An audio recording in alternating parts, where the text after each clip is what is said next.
Hi guys, I hope this is audible. A quick and dirty unboxing video. We'll make a more professional one soon. Also manuals and flight instruction.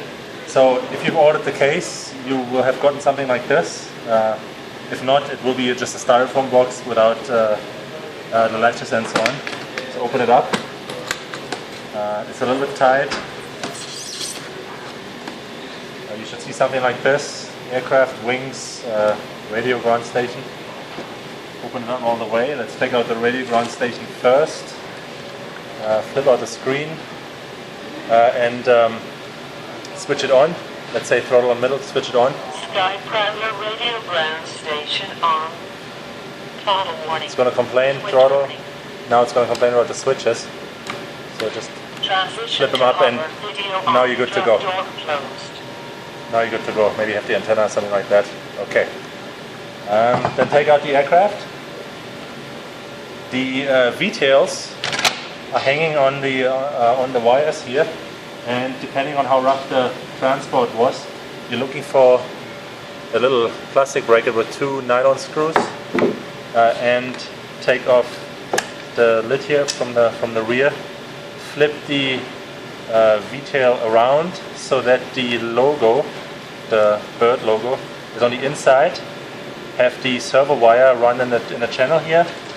Then pop the bracket on top through the 2 outermost holes, something like that. Squeeze the wires down, and then use a Phillips screwdriver. Let me turn this around. Use a Phillips screwdriver to screw the tail in. Should be relatively self-directing. Let's see if I manage this. Okay, the first one's going in. Second one is going in. So you want to give it decent tightness, maybe nice and even.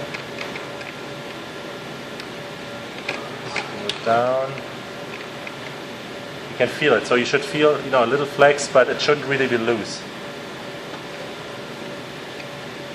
So squeeze it in squeeze the screw a little more until you can feel some resistance. Not much, just some resistance you want to feel on the screw. So this is nice and stiff now. Do the second one. Okay, so tail is screwed on, lid is down.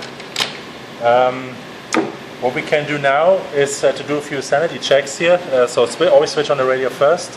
SkyProwler radio ground station on. Before you transition to hover. operate the aircraft. Top door closed. Take the box out of the way a little bit.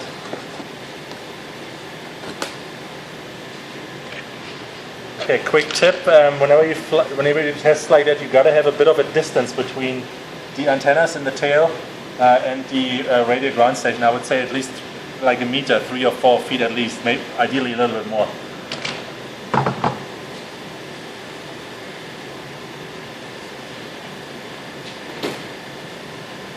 Okay, so then open the front lid. Sort of for safety, we have put some paper in here, which prevents the battery, which is underneath, from moving. I won't take that out now. But I will take the battery cable and stick it into one of the 2 battery inlets. Yeah, so you have 2. Pick either one.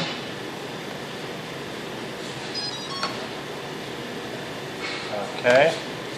I'll leave the lid open for now. So you should hear it, doot doot. And quick sanity check. Not sure if you can see that. Let me open it up once more. You should be seeing a green light here on the receiver. That means that you're receiving, and you can see if I get you see that? If I get very close with the radio, the light kind of turns off or red. If I get very close, you see. So don't be too close. Okay, I'll leave the lid off. And to activate the aircraft, press this button here.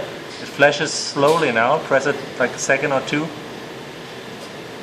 You should hear the servo being activated, and you see it now flashing quickly. Yeah, tap, tap, tap, tap. And you are able with your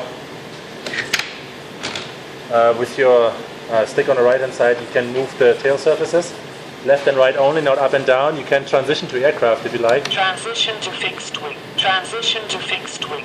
Okay, and you can move it. You can move them up and down as well. You see this? Okay, let's transition back to multi-rotor. And we really ask you not to fly yet, but if you want to do a quick, brief test, to pop the arms out, the left stick, push it to the right, down and to the right. Yeah, you can. You are going to be in manual mode. We don't yet recommend you flying like this. It's easier to fly in position control mode. We'll explain in another video how to get to position control. When it's, the GPS will help you to keep the aircraft steady, much easier. We can throttle up a little bit, and you could take off if you wanted to, but I really recommend not to do it. Please wait a little bit longer till we have a firmware update and have given an instruction video. So throttle down, down and to the left, stops the rotors, and folds them in. Okay, so brief sanity check. I will disconnect the battery. So just, unplug it. It's quite tight. Okay, so off we are. Switching off the radio, folding it. I'm putting the switches back down before I fold the screen down. And let's get the box back.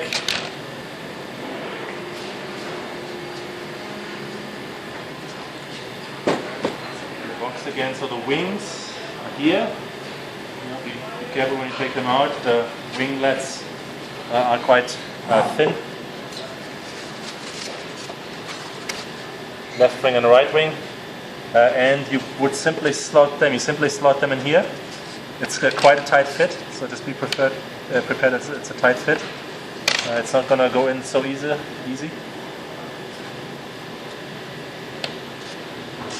Especially the first time.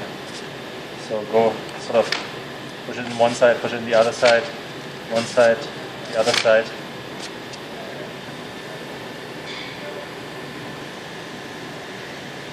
Okay, so both wings are in. I've already taken this lid off. So the GPS unit is attached on the inside here with a cable, so be a little bit careful. Typically we lay it on the side like this.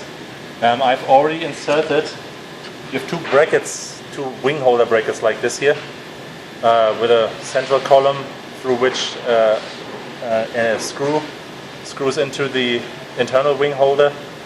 One of them is already inserted here. You see this white thing right here?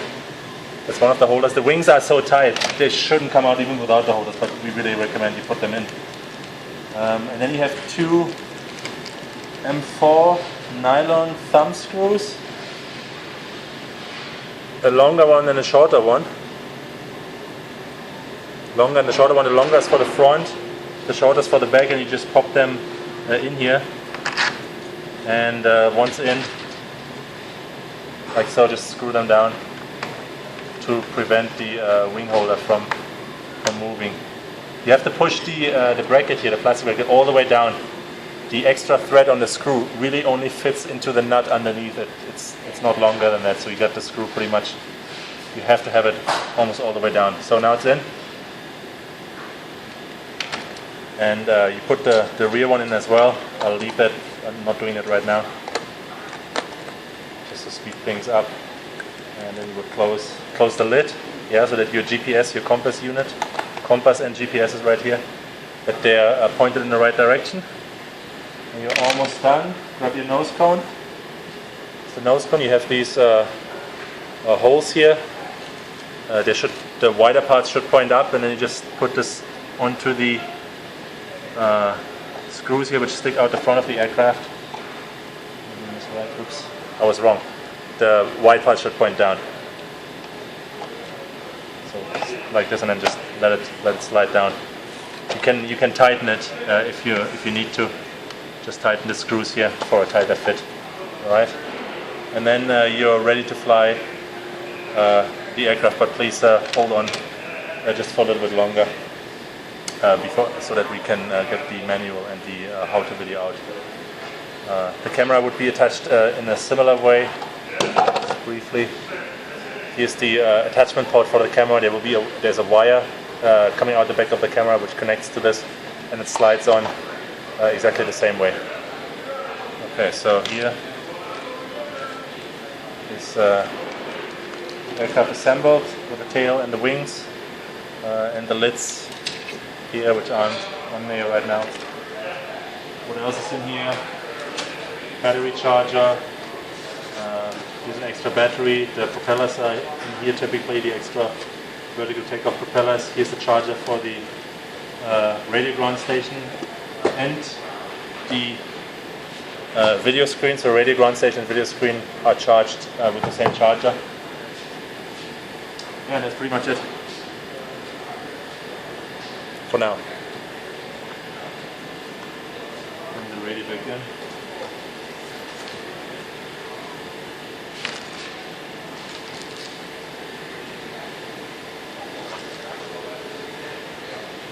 Thanks for watching.